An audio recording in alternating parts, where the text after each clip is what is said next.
What's up, y'all? Oh, you're...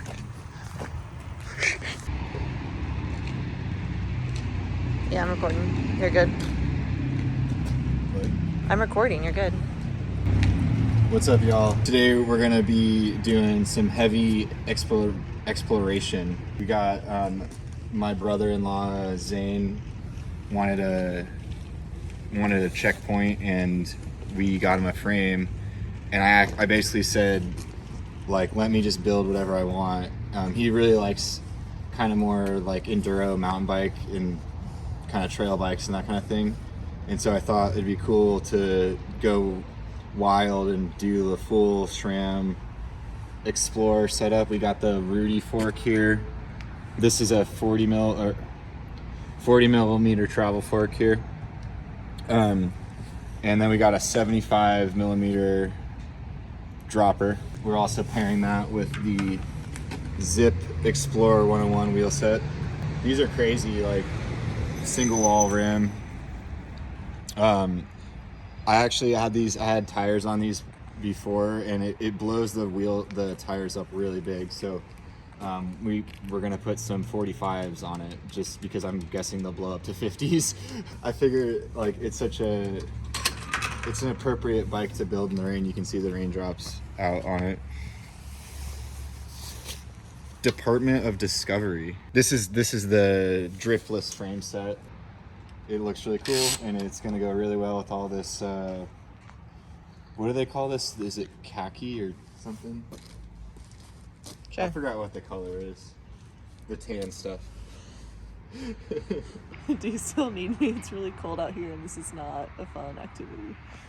Chase is bailing on me because it's actually raining. I have a rain jacket, so I'm cool. We're gonna finish this build. It's definitely a more rugged bike build video, because we're building a rugged checkpoint.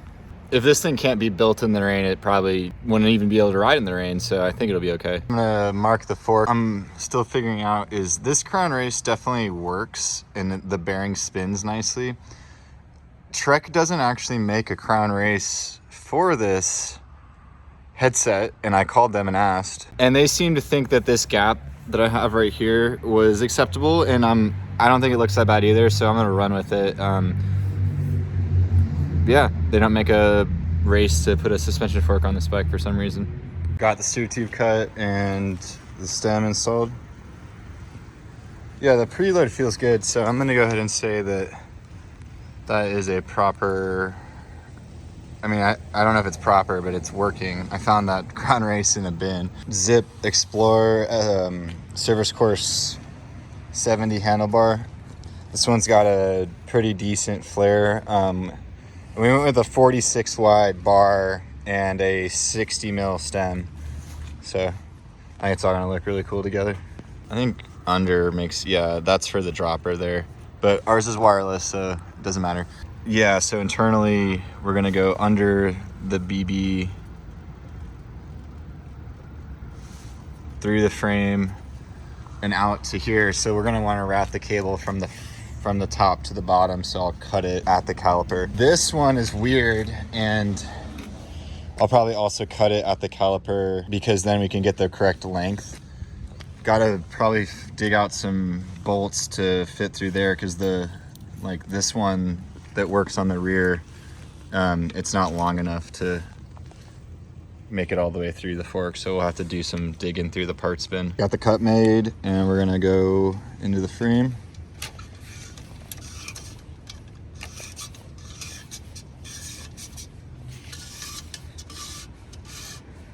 See how we did down there. There's the hose. Got the hose out the back, but one question I have is this gonna interfere with the bottom bracket? It's definitely in there, and I was wondering, so they have this hole in the bottom there for cables to go out, but then there's nothing to zip tie to. And there's clearly a hole for the rear brake, so it definitely was designed with this in mind.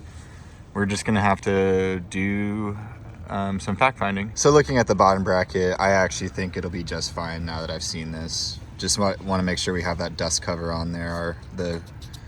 That brake hose would definitely rub against the crank. I got the bottom bracket greased up here, and we're gonna be installing the crank because I want to see how the cable interacts with the bottom bracket to measure the length of it.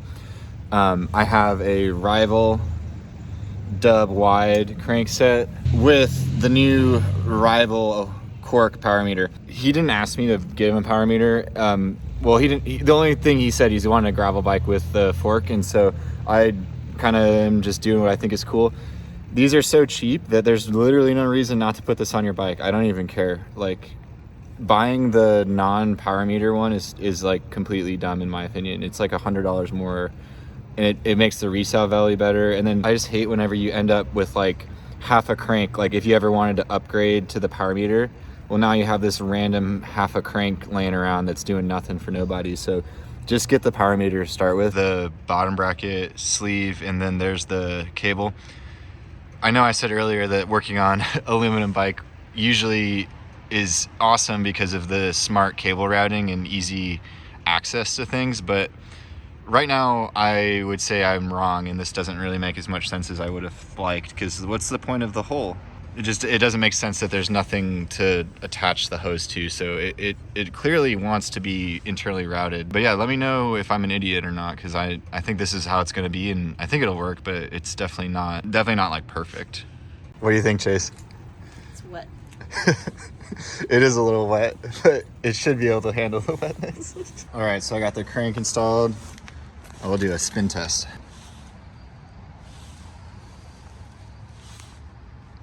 Pretty solid for just a basic dub bottom bracket. Also got the brake mounted, so we're getting there. I actually grabbed the wrong derailleur. I had a Rival derailleur that I thought was Explorer, but it wasn't, so he's getting upgraded to Force on this one.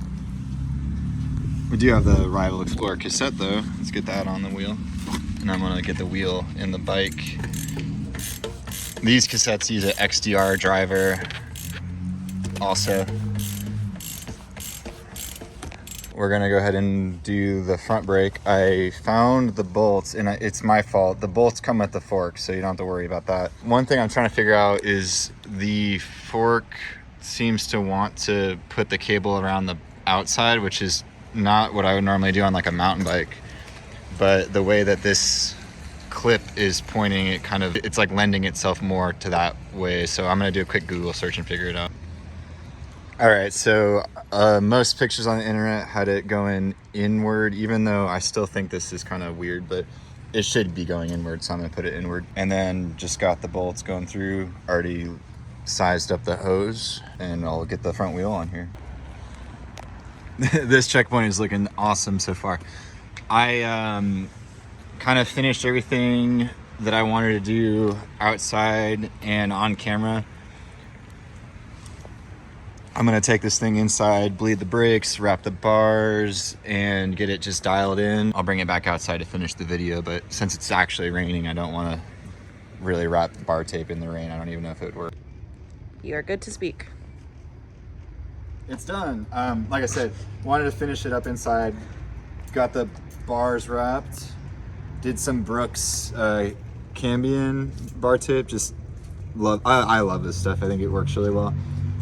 Zane actually came by and picked out some of the accents, so we did the Silka bourbon tie cages, and then I was like, well, let's throw a copper chain on to match, because I thought that looks really good, and it does.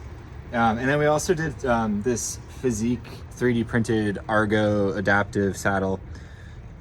I'm afraid to try these, because I know if I try it I'll like it, I'll have to buy 7 of them, so that sucks. But this is one of the coolest looking bikes I think I've ever put together, and I'm super excited to have Zane try it out tomorrow. Need to set the sag on that probably. I've never really messed with the gravel forks, but it seems like that's the way the industry's moving, so I gotta learn sometime.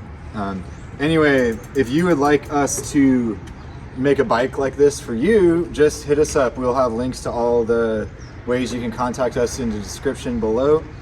Like I said, this is totally custom from the ground up, and thank you for Zane for just trusting me with this one. Like, he had one thing he wanted, which was a fork, and then I picked everything else out. So let me do that for you. Anyway, we'll see y'all in the next one.